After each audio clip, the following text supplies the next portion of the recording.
Now, let's drift off to sleep. Today, you'll be falling asleep during a thunderstorm inside of a cozy camper trailer next to a lake in the mountains.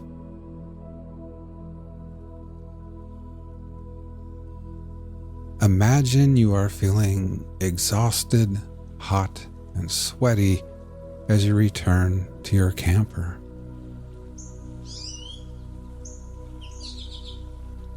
You've just conquered your long-held dream of hiking to the very summit of Moonrest Mountain. You've changed into your swimsuit and are now standing at the edge of the dock on weary, trembling legs, ready to celebrate your incredible achievement with a refreshing dive into the cool, crystal-clear waters of Silver Lake.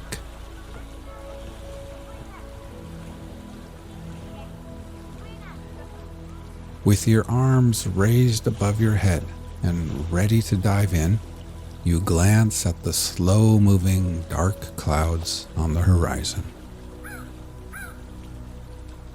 Beads of sweat are still clinging to your forehead when you push off the dock and soar through the air before gliding perfectly into the water.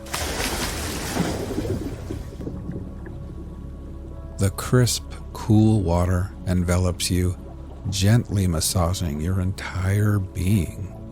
You can almost taste the clean, mineral freshness of the water as it washes away all the sweat, dust, and grime from your skin.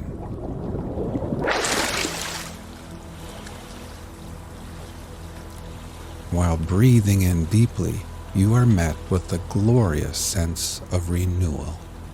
You feel utterly refreshed and rejuvenated.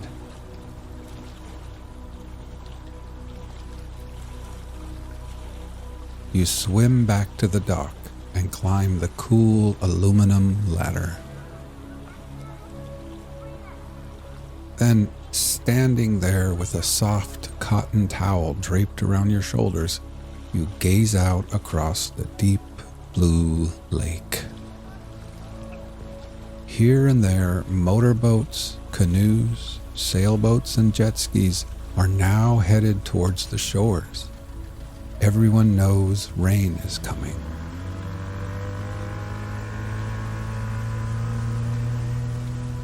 Kids wearing life vests and learning how to water ski are hoisted back into boats, and the small, colorful sails of dinghies flutter in the breeze as their little suntanned captains point them back towards land. Now, all toweled off and feeling a little bit chilled, you walk barefoot back to your camper ahead of the rain.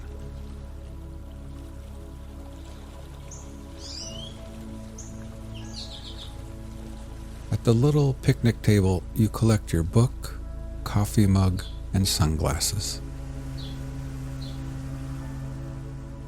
You gather up other items and place them into a plastic tote. A salt and pepper shaker, a box of wooden matches, some paper plates. You secure the lid on the tote and move the Coleman lantern under the table.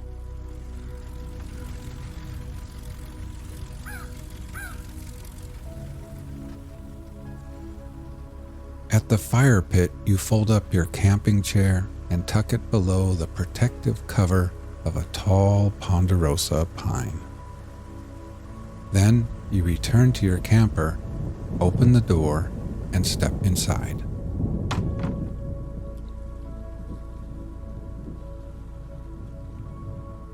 In the little kitchenette, you set water to boil for tea.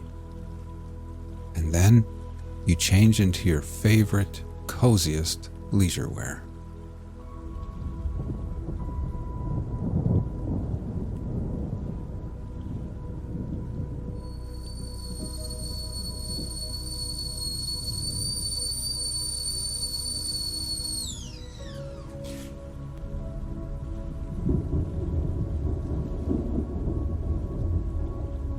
while the hot tea steeps, you settle at the quaint table and gaze out the window, watching as boats reach the shore and families hurry off to their campers and tents and cabins.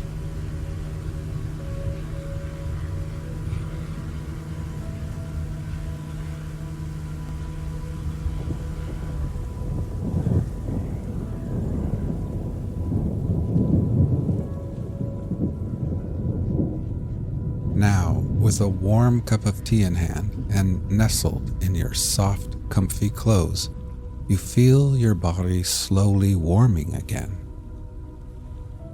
You bring the mug to your lips. The fragrant steam curls around your face as you take a tiny sip. The tea is smooth, rich, and the perfect temperature.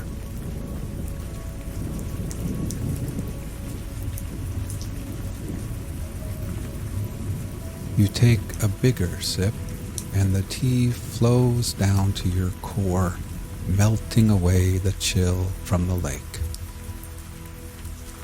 A rush of warmth spreads throughout your body, like a wave of little goosebumps, and you're suddenly filled with a sense of deep accomplishment, peace, and satisfaction.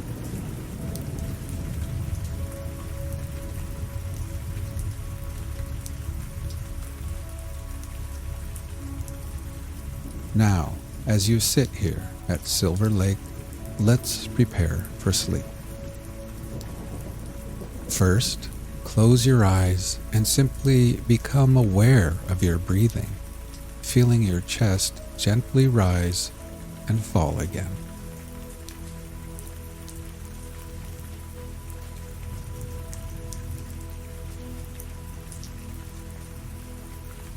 Next, let's take a few deeper breaths.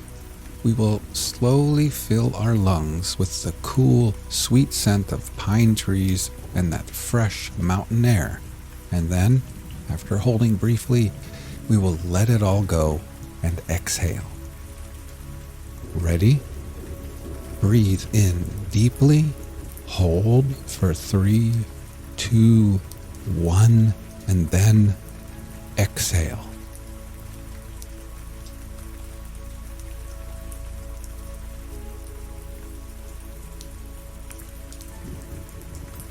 One more time.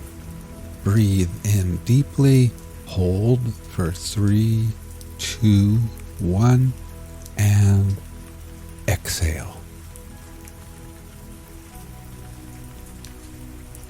And try thinking to yourself, as I am here at Silver Lake, I can feel gravity pulling me back towards Earth. With every exhale,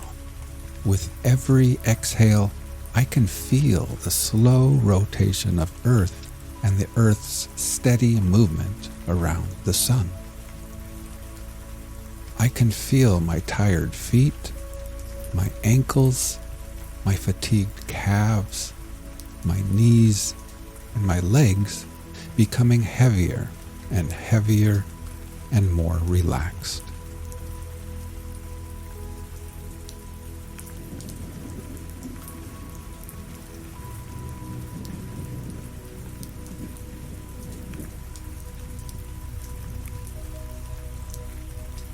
You finish the last sip of your perfect tea, and then you pick up a little pencil and notebook resting on the table. With them in hand, you make your way to the sleeping nook at the other end of the camper, where you collapse heavily into the soft, wide bed.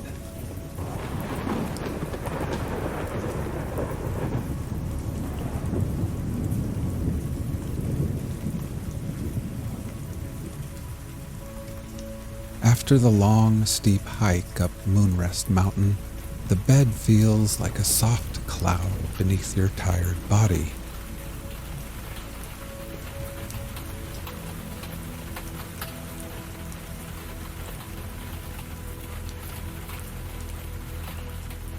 The little windows by the bed are cracked open, and your nostrils catch the pleasant scent of fresh rain on pine needles and moss.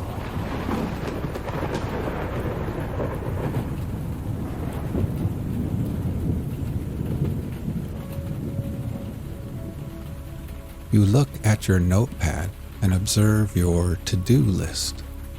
Each completed task is neatly crossed out with pencil. At the bottom of the page is one final entry on this list. A smile creeps across your face as you take the pencil and begin scribbling over that last item: climb Moonrest Mountain.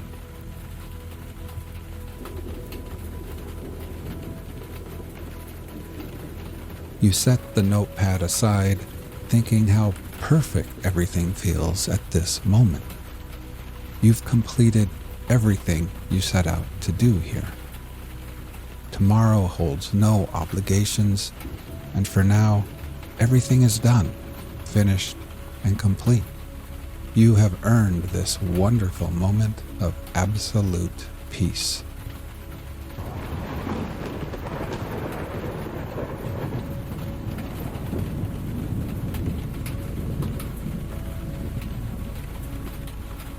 Your body sinks deeper into the soft bed. Every muscle relaxes from the tips of your fingers to the soles of your tired feet as you surrender to the peace and calm and take in the rich mountain air.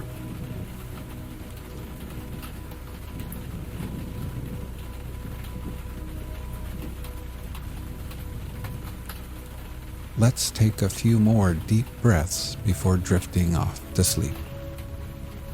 Ready?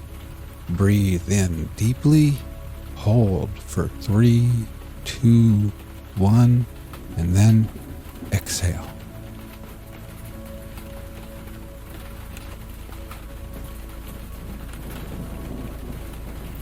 One more time. Breathe in deeply, hold for 3, 2, 1, and exhale.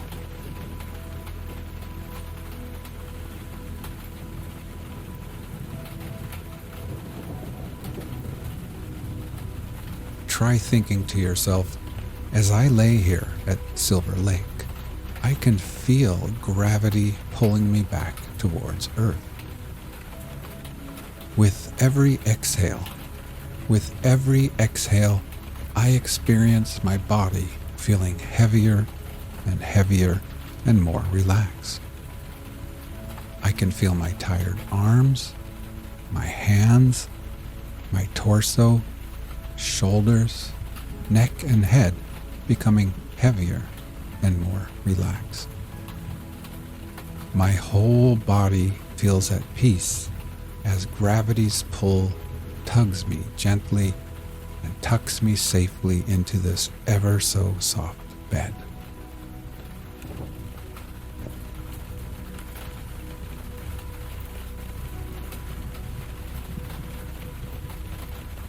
Now, feeling oh so satisfied, safe, accomplished, rejuvenated, sleepy, and happy, you reach over to a little transistor radio, tune it to your favorite station, then lay back and close your eyes.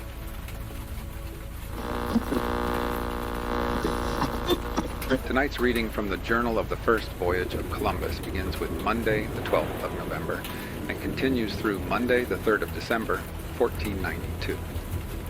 We depart the Rio de Maris before dawn for the oft-mentioned Babeque, naming the Rio del Sol along Cuba's coast and keeping to sea to save time. Threading high islets, we enter a deep haven, later called Puerto del Príncipe, and set across.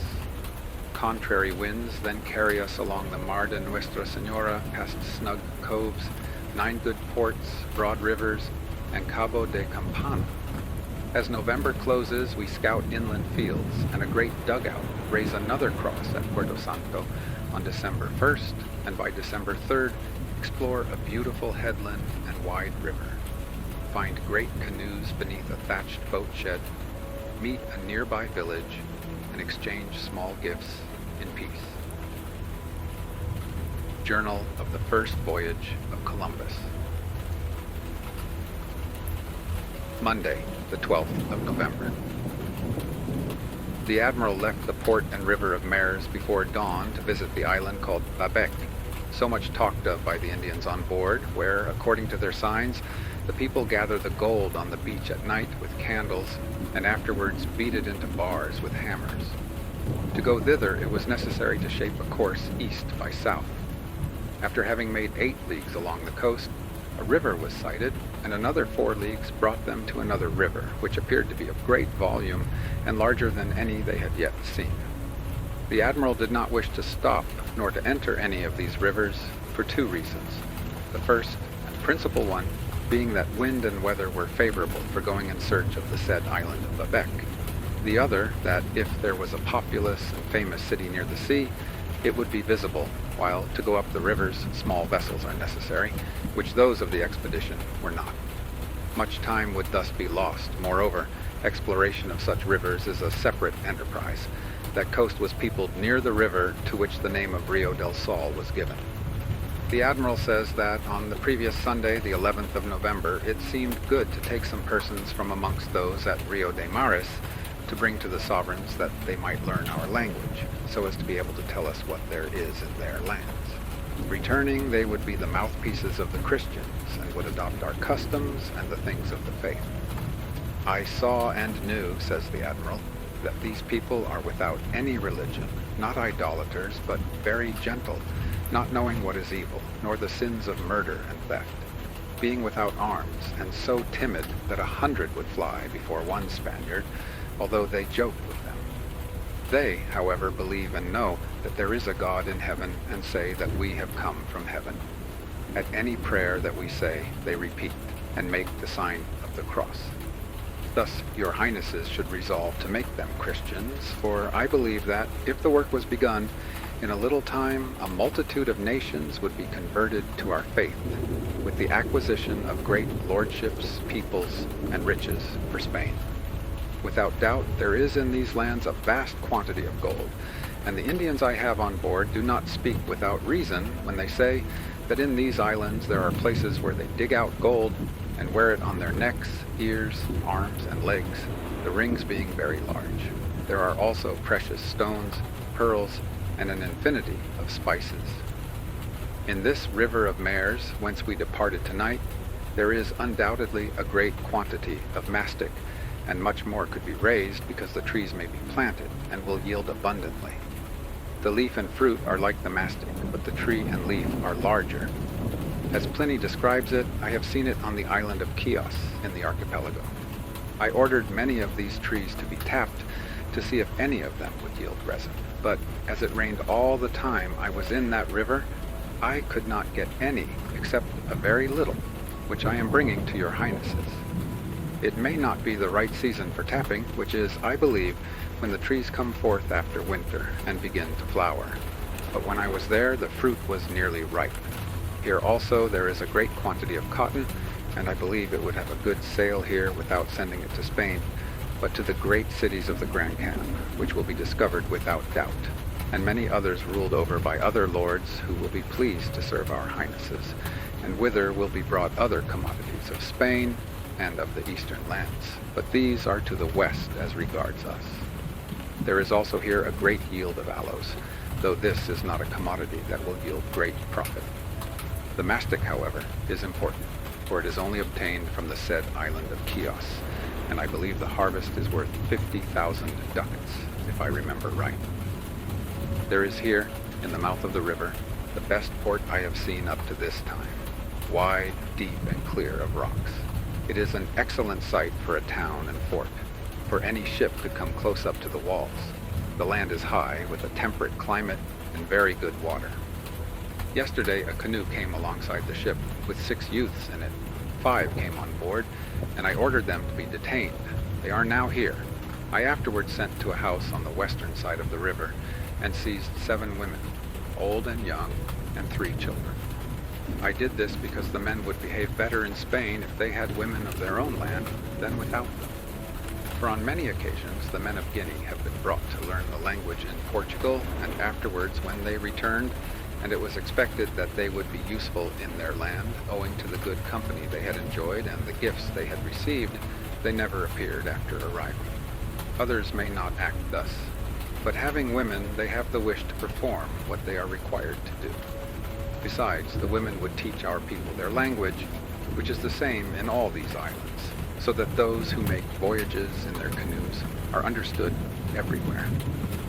On the other hand, there are 1,000 different languages in Guinea, and one native does not understand another. The same night, the husband of one of the women came alongside in a canoe, who was father of the 3 children, 1 boy and 2 girls. He asked me to let him come with them and besought me much.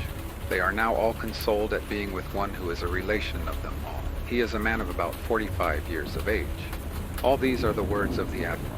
He also says that he had felt some cold, and that it would not be wise to continue discoveries in a northerly direction in the winter. On this Monday, until sunset, he steered a course east by south, making 18 leagues and reaching a cape, to which he gave the name of Cabo de Cuba. Tuesday, the 13th of November.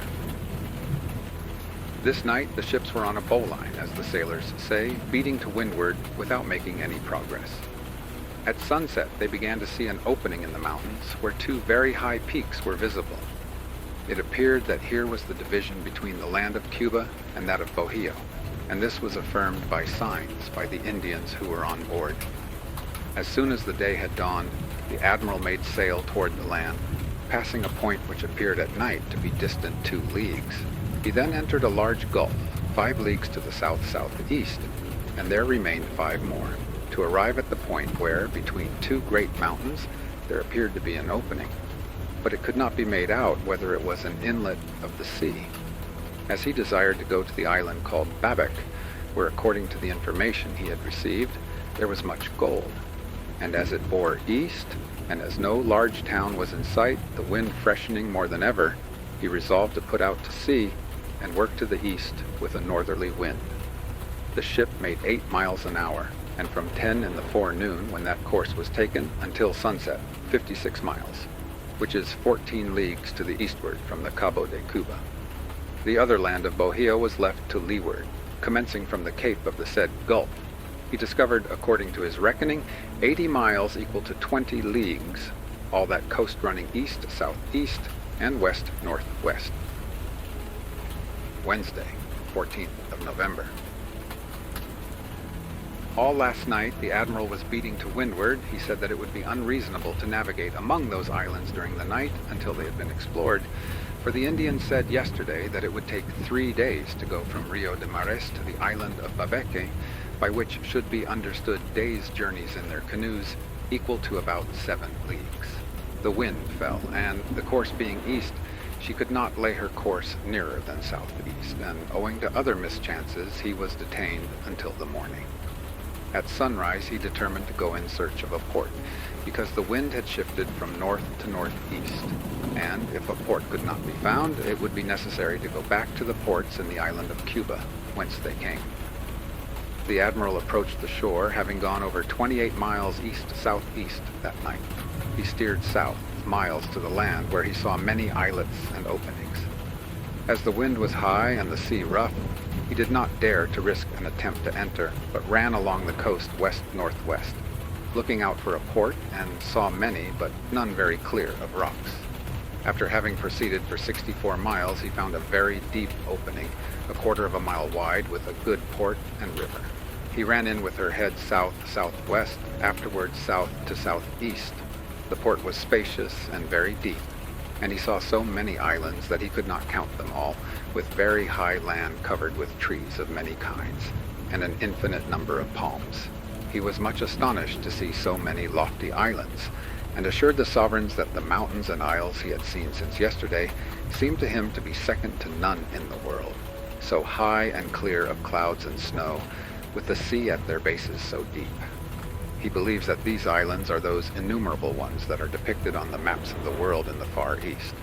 He believed that they yielded very great riches in precious stones and spices, and that they extend much further to the south, widening out in all directions. he gave the name of La Mar de Nuestra Señora, and to the haven, which is near the mouth of the entrance to these islands, Puerto del Príncipe. He did not enter it, but examined it from outside until another time, on Saturday of the next week, as will there appear. He speaks highly of the fertility, beauty, and height of the islands which he found in this gulf, and he tells the sovereigns not to wonder at his praise of them, for that he has not told them the 100th part. Some of them seem to reach to heaven, running up into peaks like diamonds. Others, rising to a great height, have a flat top like a table. At their bases, the sea is of a great depth, with enough water for a very large carrack. All are covered with foliage and without rocks. Thursday, 15th of November. The admiral went to examine these islands in the ship's boats, and speaks marvels of them, how he found mastic and aloes without end. Some of them were cultivated with the roots of which the Indians make bread, and he found that fires had been lighted in several places. He saw no fresh water. There were some natives, but they fled. In all parts of the sea where the vessels were navigated, he found a depth of 15 or 16 fathoms, and all basa, by which he means that the ground is sand and not rocks, a thing much desired by sailors, for the rocks cut their anchor cables. Friday, 16th of November. As in all parts, whether islands or mainlands that he visited, the admiral always left a cross. So, on this occasion, he went in a boat to the entrance of these havens, and found 2 very large trees on a point of land, one longer than the other. One being placed over the other made a cross, and he said that a carpenter could not have made it better. He ordered a very large and high cross to be made out of these timbers. He found canes on the beach and did not know where they had grown, but thought they must have been brought down by some river and washed up on the beach, in which opinion he had reason. He went to a creek on the southeast side of the entrance to the port. Here, under a height of rock and stone like a cape, there was depth enough for the largest carrack in the world close inshore, and there was a corner where 6 ships might lie without anchors as in a room. It seemed to the admiral that a fortress might be built here at small cost, if at any time any famous trade should arise in that sea of islands. Returning to the ship, he found that the Indians who were on board had fished up very large shells found in those seas. He made the people examine them to see if there was mother of pearl, which is in the shells where pearls grow. They found a great deal, but no pearls, and their absence was attributed to its not being the season, which is May and June. The sailors found an animal which seemed to be a tasso, or taxo. They also fished with nets, and, among many others, caught a fish which was exactly like a pig, not like a tunny, but all covered with a very hard shell, without a soft place except the tail and the eyes, and a hole underneath to discharge its superfluities. It was ordered to be salted, to bring home for the sovereigns to see. Saturday, 17th of November. The admiral got into the boat and went to visit the islands he had not yet seen to the southwest. He saw many more very fertile and pleasant islands, with a great depth between them. Some of them had springs of fresh water, and he believed that the water of those streams came from some sources at the summits of the mountains. He went on and found a beach bordering on very sweet water, which was very cold. There was a beautiful meadow, and many very tall palms. They found a large nut of the kind belonging to India, great rats, and enormous crabs. He saw many birds, and there was a strong smell of musk, which made him think it must be there. This day, the 2 eldest of the 6 youths brought from the Rio de Mares, who were on board the Caravel Niña, made their escape. Sunday, the 18th of November. The admiral again went away with the boats, accompanied by many of the sailors, to set up the cross which he had ordered to be made out of the 2 large trees at the entrance to the Puerto del Príncipe, on a fair site cleared of trees, whence there was an extensive and very beautiful view. He says that there is a greater rise and fall of the sea there than in any other port he has seen, and that this is no marvel, considering the numerous islands. The tide is the reverse of ours, because here, when the moon is south-southwest, it is low water in the port. He did not get underway because it was Sunday. Monday, 19th of November. The Admiral got underway before sunrise in a calm.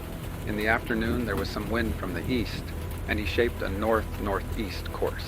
At sunset, the Puerto del Príncipe bore south-southwest 7 leagues. He saw the island of Babec bearing due east about 60 miles. He steered northeast all that night, making 60 miles, and up to 10 o'clock of Tuesday, another dozen, altogether 18 leagues northeast by west. Tuesday, the 20th of November. They left Babec, or the islands of Babec, to the east-southeast, the wind being contrary, and seeing that no progress was being made and the sea was getting rough, the Admiral determined to return to the Puerto del Príncipe, whence he had started, which was 25 leagues distant. He did not wish to go to the island he had called Isabella, which was 12 leagues off, and where he might have anchored that night for 2 reasons. One was that he had seen 2 islands to the south, which he wished to explore. The other, because the Indians he brought with him, whom he had taken at the island of Guanahani, which he named San Salvador, 8 leagues from Isabella, might get away, and he said that he wanted them to take to Spain. They thought that when the Admiral had found gold, he would let them return to their homes. He came near the Puerto del Príncipe, but could not reach it because it was night, and because the current drifted them to the northwest. He turned her head to northeast with a light wind. At 3 o'clock in the morning, the wind changed and a course was shaped east-northeast, the wind being south-southwest, and changing at dawn to south and southeast. At sunset, Puerto del Príncipe bore nearly southwest by west 48 miles, which are 12 leagues. Wednesday, 21st of November. At sunrise, the Admiral steered east with a southerly wind, but made little progress owing to a contrary sea. At vespers, he had gone 24 miles. Afterwards, the wind changed to east, and he steered south by east, at sunset having gone 12 miles. Here he found himself 42 degrees north of the equinoctial line, as in the port of Mary's, but he says that he kept the result from the quadrant in suspense until he reached the shore, that it might be adjusted, as it would seem that he thought this distance was too great, and he had reason, it not being possible, as these islands are only in degrees. To believe the quadrant was right, he was led by seeing the North Star as high as in Castile. Reinforcing this was the great heat which he says he found there. From this heat, which the Admiral says he endured there, he argued that in these Indies, and where he was going, there must be much gold. This day, Martin Alonso Pinzon parted company with the Caravel Pinta in disobedience to and against the wish of the Admiral, and out of avarice, thinking that an Indian who had been put on board his caravel could show him where there was much gold. So he parted company, not owing to bad weather, but because he chose. Here the Admiral says, "He had done and said many other things to me." Thursday, 22nd of November. On Wednesday night, the Admiral steered south-southeast, with the wind east, but it was nearly calm. At 3, it began to blow from north-northeast, and he continued to steer south to see the land he had seen in that quarter. When the sun rose, he was as far off as the day before, owing to adverse currents, the land being 40 miles off. This night, Martin Alonso shaped a course to the east, to go to the island of Babec, where the Indians say there is much gold. He did this in sight of the Admiral, from whom he was distant 16 miles. The Admiral stood towards the land all night. He shortened sail and showed a lantern, because Pinzon would thus have an opportunity of joining him, the night being very clear and the wind fair to come, if he had wished to do so. Friday, the 23rd of November. The Admiral stood towards the land all day, always steering south with little wind, but the current would never let them reach it, being as far off at sunset as in the morning. The wind was east-northeast, and they could shape a southerly course, but there was little of it. Beyond this cape there stretched out another land, or cape, also trending east, which the Indians on board called Bojio. They said that it was very large, and that there were people in it who had one eye in their foreheads, and others who were cannibals, and of whom they were much afraid. When they saw that this course was taken, they said that they could not talk to these people, because they would be eaten and that they were very well armed. The admiral says that he well believes that there were such people, and that if they are armed, they must have some ability. He thought that they may have captured some of the Indians, and because they did not return to their homes, the others believed that they had been eaten. They thought the same of the Christians and of the admiral when some of them first saw the strangers. Saturday, the 24th of November. They navigated all night, and at 3 they reached the level island at the very same point they had come to the week before when they started for the island of Quebec. At first, the admiral did not dare to approach the shore because it seemed that there would be a great surf in that mountain-girded bay. Finally, he reached the Sea of Nuestra Senora, where there are many islands, and entered a port near the mouth of the opening to the islands. He says that if he had known of this port before, he need not have occupied himself in exploring the islands, and it would not have been necessary to go back. He, however, considered that the time was well spent in examining the islands. On nearing the land, he sent in the boat to sound, finding a good sandy bottom in 6 to 20 fathoms. He entered the haven, pointing the ship's head southwest and then west, the flat island bearing north. This, with another island near it, forms a harbor which would hold all the ships of Spain safe from all winds. This entrance on the southwest side is passed by steering south-southwest, the outlet being to the west very deep and wide. Thus a vessel can pass amidst these islands, and he who approaches from the north with a knowledge of them can pass along the coast. These islands are at the foot of a great mountain chain running east and west, which is longer and higher than any others on this coast, where there are many. A reef of rocks outside runs parallel with the said mountains, like a bench extending to the entrance. On the side of the flat island, and also to the southeast, there is another small reef, but between them there is great width and depth. Within the port, near the southeast side of the entrance, they saw a large and very fine river, with more volume than any they had yet met with, and fresh water could be taken from it as far as the sea. At the entrance there is a bar, but within it is very deep, 19 fathoms. The banks are lined with palms and many other trees. Sunday, the 25th of November. Before sunrise, the admiral got into the boat and went to see a cape or point of land to the southeast of the flat island, about 1.5 leagues distant, because there appeared to be a good river there. Presently, near to the southeast side of the cape, at a distance of 2 crossbow shots, he saw a large stream of beautiful water falling from the mountains above, with a loud noise. He went to it and saw some stones shining in its bed like gold. He remembered that in the river Tagus, near its junction with the sea, there was gold. So it seemed to him that this should contain gold, and he ordered some of these stones to be collected, to be brought to the sovereigns. Just then the sailor boys called out that they had found large pines. The admiral looked up the hill and saw that they were so wonderfully large that he could not exaggerate their height and straightness, like stout yet fine spindles.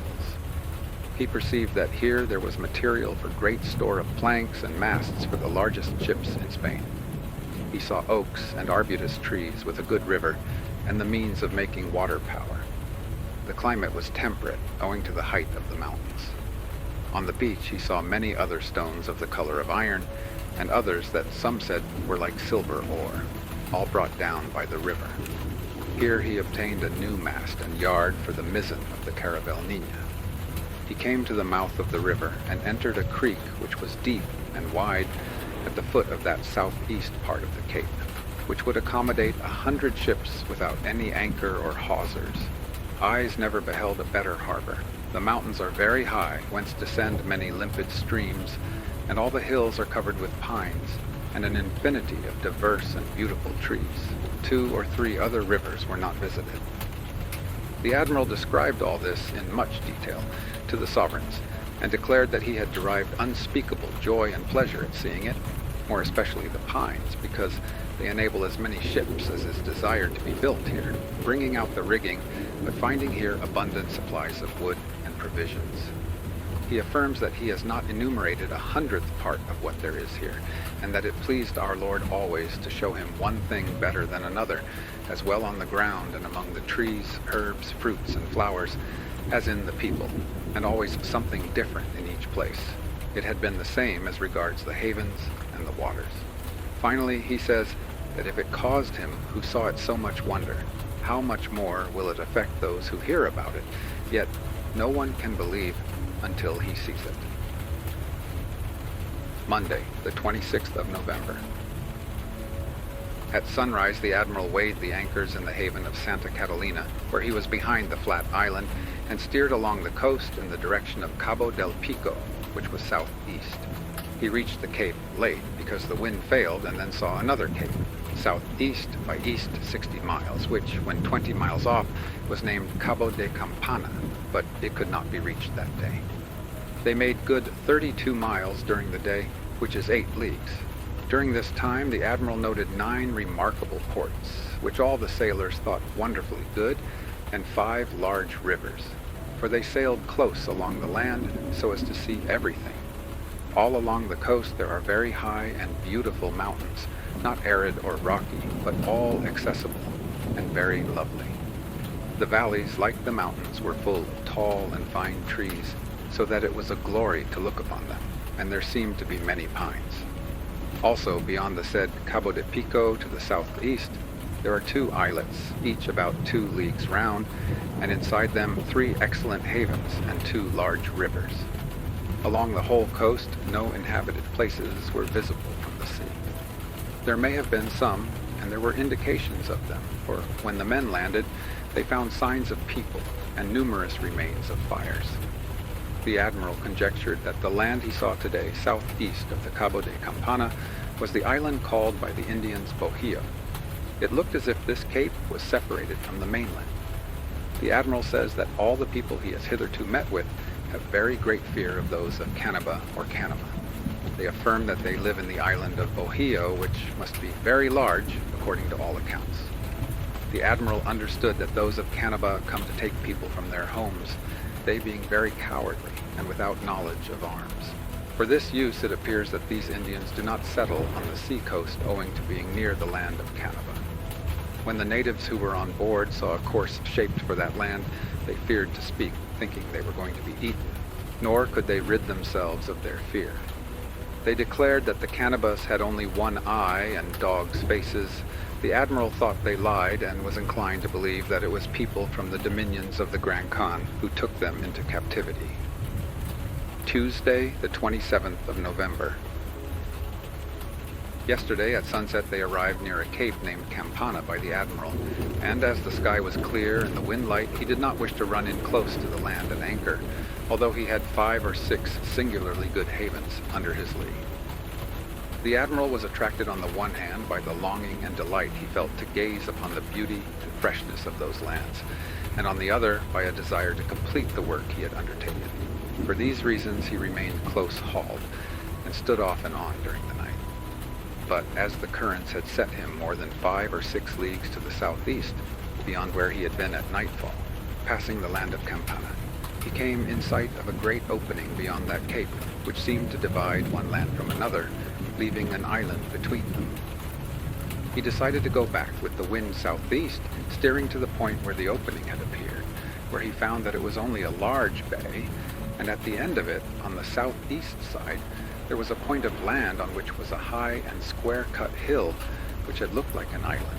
A breeze sprang up from the north, and the admiral continued on a southeast course to explore the coast and discover all that was there.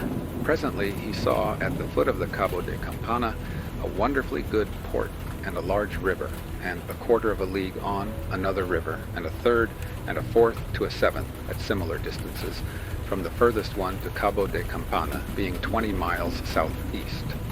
Most of these rivers have wide and deep mouths, with excellent havens for large ships, without sandbanks or sunken rocks.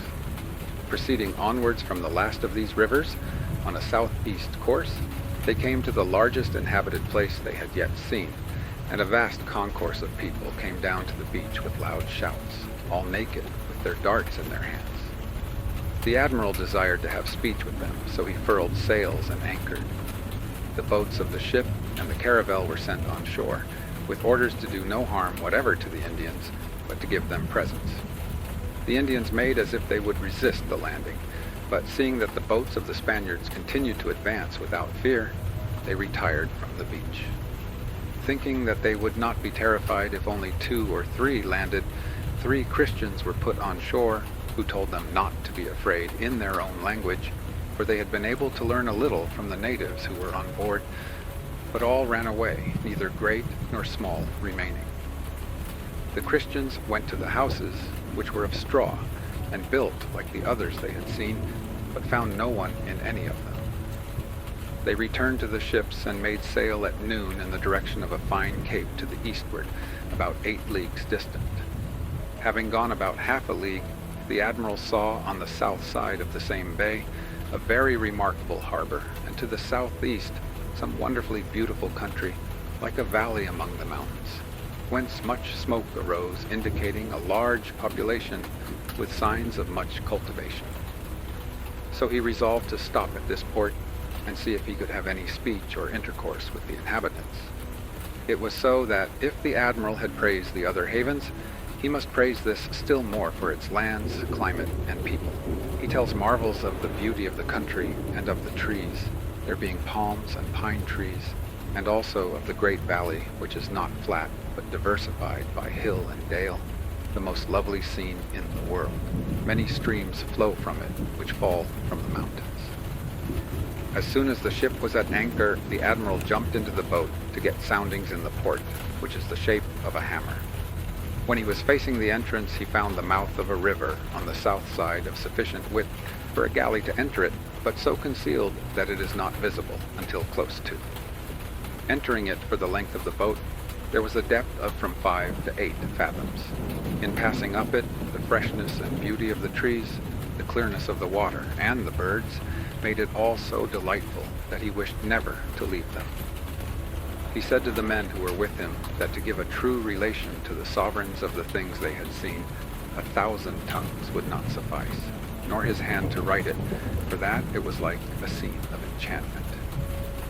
He desired that many other prudent and credible witnesses might see it, and he was sure that they would be as unable to exaggerate the scene as he was.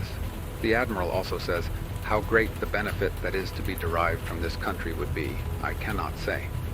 It is certain that where there are such lands, there must be an infinite number of things that would be profitable. But I did not remain long in one port, because I wished to see as much of the country as possible, in order to make a report upon it to your highnesses. And besides, I do not know the language, and these people neither understand me nor any other in my company, while the Indians I have on board often misunderstand. Moreover, I have not been able to see much of the natives, because they often take to flight. But now, if our Lord pleases, I will see as much as possible, and will proceed by little and little, learning and comprehending, and I will make some of my followers learn the language. For I have perceived that there is only one language up to this point. After they understand the advantages, I shall labor to make all these people Christians. They will become so readily, because they have no religion nor idolatry, and your highnesses will send orders to build a city and fortress, and to convert the people. I assure your highnesses that it does not appear to me that there can be a more fertile country, nor a better climate under the sun, with abundant supplies of water. This is not like the rivers of Guinea, which are all pestilential. I thank our Lord that up to this time there has not been a person of my company who has had so much as a headache, or been in bed from illness, except an old man who has suffered from the stone all his life, and he was well again in 2 days. I speak of all 3 vessels. If it will please God that your highnesses should send learned men out here, they will see the truth of all I have said. I have related already how good a place Rio de Mares would be for a town and fortress, and this is perfectly true. But it bears no comparison with this place, nor with the Mar de Nuestra Señora. For here there must be a large population and very valuable productions, which I hope to discover before I return to Castile. I say that if Christendom will find profit among these people, how much more will Spain, to whom the whole country should be subject? Your highnesses ought not to consent that any stranger should trade here or put his foot in the country except Catholic Christians, for this was the beginning and end of the undertaking. namely, the increase and glory of the Christian religion, and that no one should come to these parts who was not a good Christian. All the above are the admiral's words. He ascended the river for some distance, examined some branches of it, and, returning to the mount, he found some pleasant groves of trees, like a delightful orchard. Here he came upon a boat, or canoa, dug out of one tree as big as a fusta of 12 benches, fastened under a boathouse or bower made of wood, and thatched with palm leaves, so that it could be neither injured by sun nor by the water. He says that here would be the proper site for a town and fort, by reason of the good port, good water, good land, and abundance of fuel. Wednesday, 28th of November. The admiral remained during this day in consequence of the rain and thick weather, though he might have run along the coast, the wind being southwest, but he did not weigh because he was unacquainted with the coast beyond, and did not know what danger there might be for the vessels. The sailors of the two vessels went on shore to wash their clothes, and some of them walked inland for a short distance. They found indications of a large population, but the houses were all empty, everyone having fled. They returned by the banks of another river, larger than that which they knew of at the port. Thursday, 29th of November. The rain and thick weather continuing, the admiral did not get underway. Some of the Christians went to another village to the northwest, but found no one, and nothing in the houses. On the road they met an old man who could not run away, and caught him. They told him they did not wish to do him any harm, gave him a few presents, and let him go. The admiral would have liked to have had speech with him, for he was exceedingly satisfied with the delights of that land, and wished that a settlement might be formed there, judging that it must support a large population. In one house they found a cake of wax, which was taken to the sovereigns, the admiral saying that where there was wax, there were also 1,000 other good things. The sailors also found, in one house, the head of a man in a basket, covered with another basket, and fastened to a post of the house. They found the same things in another village. The admiral believed that they must be the heads of some founder or principal ancestor of a lineage, for the houses are built to contain a great number of people in each, and these should be relations and descendants of a common ancestor. Friday, 30th of November. They could not get underway today because the wind was east and dead against them. The admiral sent 8 men well armed, accompanied by 2 of the Indians he had on board, to examine the villages inland and get speech with the people. They came to many houses, but found no one and nothing, all having fled. They saw 4 youths who were digging in their fields, but as soon as they saw the Christians, they ran away and could not be overtaken. They marched a long distance and saw many villages and a most fertile land with much cultivation and many streams of water. Near one river they saw a canoe dug out of a single tree, 95 palmos long, and capable of carrying 150 persons. Saturday, 1st of December. They did not depart because there was still a foul wind with much rain. The admiral set up a cross at the entrance of this port, which he called Puerto Santo, on some bare rocks. The point is, that which is on the southeast side of the entrance. But he who has to enter should make more over to the northwest. For at the foot of both, near the rock, there are 12 fathoms, and a very clean bottom. At the entrance of the port, toward the southeast point, there is a reef of rocks above water, sufficiently far from the shore to enable one to pass between if it is necessary, for both on the side of the rock and the shore, there is a depth of 12 to 15 fathoms, and on entering, a ship's head should be turned southwest. Sunday, 2nd of December. The wind was still contrary, and they could not depart. Every night the wind blows on the land, but no vessel need be alarmed at all the gales in the world, for they cannot blow home by reason of a reef of rocks at the opening to the haven, etc. A sailor boy found at the mouth of the river some stones which looked as if they contained gold, so they were taken to be shown to the sovereigns. The admiral says that there are great rivers at the distance of a Lombard shop. Monday, 3rd of December. By reason of the continuance of an easterly wind, the admiral did not leave this port. He arranged to visit a very beautiful headland a quarter of a league to the southeast of the anchorage. He went with the boats and some armed men. At the foot of the cape there was the mouth of a fair river, and on entering it they found the width to be 100 paces, with a depth of 1 fathom. Inside they found 12, 5, 4, and 2 fathoms, so that it would hold all the ships there are in Spain. Leaving the river, they came to a cove in which were 5 very large canoes, so well constructed that it was a pleasure to look at them. They were under spreading trees, and a path led from them to a very well-built boathouse, so thatched that neither sun nor rain could do any harm. Within it there was another canoe made out of a single tree like the others, like a fusta with 17 benches. It was a pleasant sight to look upon such goodly work. The admiral ascended a mountain and afterwards found the country level, and cultivated with many things of that land, including such calabashes as it was a glory to look upon them. In the middle there was a large village, and they came upon the people suddenly, but as soon as they were seen, men and women took to flight. The Indian from on board, who was with the admiral, cried out to them that they need not be afraid, as the strangers were good people. The admiral made him give them bells, copper ornaments, and glass beads, green and yellow, with which they were well content. He saw that they had no gold nor any other precious thing, and that it would suffice to leave them in peace. The whole district was well peopled, the rest having fled from fear.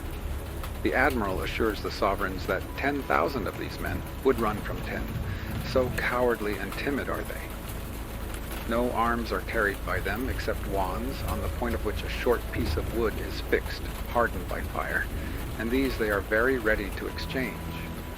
Returning to where he had left the boats, he sent back some men up the hill because he fancied he had seen a large apiary. Before those he had sent could return, they were joined by many Indians, and they went to the boats where the admiral was waiting with all his people.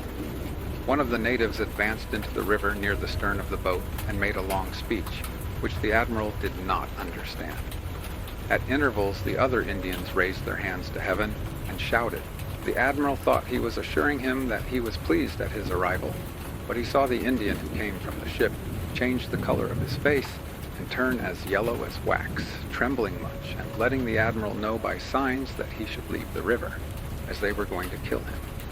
He pointed to a crossbow, which one of the Spaniards had, and showed it to the Indians, and the admiral let it be understood that they would all be slain, because that crossbow carried far and killed people. He also took a sword and drew it out of the sheath, showing it to them, and saying the same, which, when they had heard, they all took to flight, while the Indian from the ship still trembled from cowardice, though he was a tall, strong man. The admiral did not want to leave the river, but pulled towards the place where the natives had assembled in great numbers, all painted, and as naked as when their mothers bore them. Some had tufts of feathers on their heads, and all had their bundles of darts. The admiral says, "I came to them and gave them some mouthfuls of bread, asking for the darts, for which I gave in exchange copper ornaments, bells, and glass beads. This made them peaceable, so that they came to the boats again and gave us what they had. The sailors had killed a turtle, and the shell was in the boat in pieces. The sailor boys gave them some in exchange for a bundle of darts. These are like the other people we have seen, and with the same belief that we came from heaven. They are ready to give whatever thing they have in exchange for any trifle, without saying it is little, and I believe they would do the same with gold and spices if they had any. I saw a fine house, not very large, and with 2 doors, as all the rest have. On entering, I saw a marvelous work, there being rooms made in a peculiar way, that I scarcely know how to describe it. Shells and other things were fastened to the ceiling. I thought it was a temple, and I called them and asked by signs whether prayers were offered up there. They said that they were not, and one of them climbed up and offered me all the things that were there, of which I took some.